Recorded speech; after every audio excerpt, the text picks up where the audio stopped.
شفت النهارده فيديو عربية تريلا شايلة أجولة بطاطس ووراها تروسيكل في التاني في توك توك باين ولا ايه، قبضوا عليهم كلهم كلبوش الكلبوش.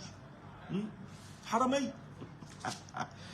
ده شغل جنائي ما يخصنيش، مش بتاعي، بس انا المشهد خضني، ولو ما كانش خضكوا فوق يعني الدولة هبقى زعلان منكم جدا.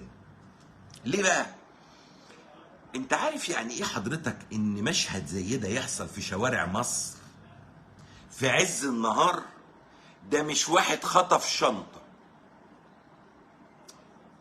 لا خالص، دي بتحصل كل يوم دي انما ده حد هيقول لي ايه تشكيل عصابي والداخلية. يا صديقي ماليش دعوة بالاسم والنيابة والمحكمة، مش عملوا شغلهم ماليش فيه. انا اللي بناقشه الدرس المستفاد من ده، او ده يقلقك من ايه؟ لا يقلقني ان دي حادثة لقمة في وضح النهار ومطاوي وافتح وحاجة بقى اعوذ بالله. يعني دي مؤشر، افضل نسميها كده. الاحتياط واجب، والبطاطس لما بتدود بتبقى ريحتها مش حلوه. واخد بالك انت يا عماد؟ الناس هتتجنن تعرف مين عماد وانا مش هريحها.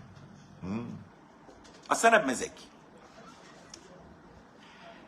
فالحادثه يعني انا مش يعني مش لطيفه، والمؤشر مش لطيف، ومعالجه اسباب واثار والحاجات اللي انتوا ما بتجيش ناحيتها دي اصبحت ضروره. ويا جماعه الخير احنا عارفين والبلد عارفه والعالم كله عارف ان احنا داخلين على ايام صعبه. طيب ممكن الحكومه تعمل لنا شويه قرارات بالنسبه لنا سهله وبالنسبه لهم صعبه؟ طيب هل ممكن تتكرم الحكومه وعلى رأسها السيد الرئيس الذي سيصبح مرشحا رئاسيا خلال ايام؟ ايه هنعمل ايه؟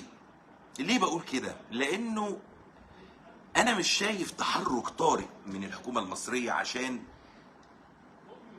اللي حاصل من غلاء متصاعد، واخد بالك، لحالة اقتصادية، مفيش يعني حتى فكرة انه في حاجة كبيرة بيعلن عنها من شأنها تغيير او كذا. ولا انا بحلم قوي؟ لا، هم علمونا ان هم بيعملوا مشاريع عملاقة قوي مهدن، وده يابا ده هيبنوا فوق السحاب قريب بيقول لك، حمامات سباحة من التلج وكله. طيب يعني اذا احنا طالبينكم على الارض، محتاجين امور كتير ومش فلوس. اصل بص البلد النهارده اي كلام يقول لك مفيش فلوس. والله اسمع مني انا مش هضلك، مفيش فلوس.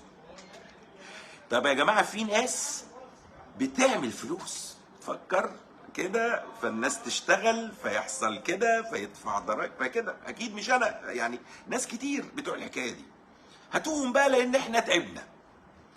اما التصور ان احنا داخلين على الانتخابات الرئاسيه القادمه بحالتنا اللي احنا مش راسيين عليها دي، ارجوكم تخلوا عن التفكير بهذه الطريقه. الا قد بلغت؟ اللهم فاشهد، اللهم فاشهد، اللهم فاشهد 3.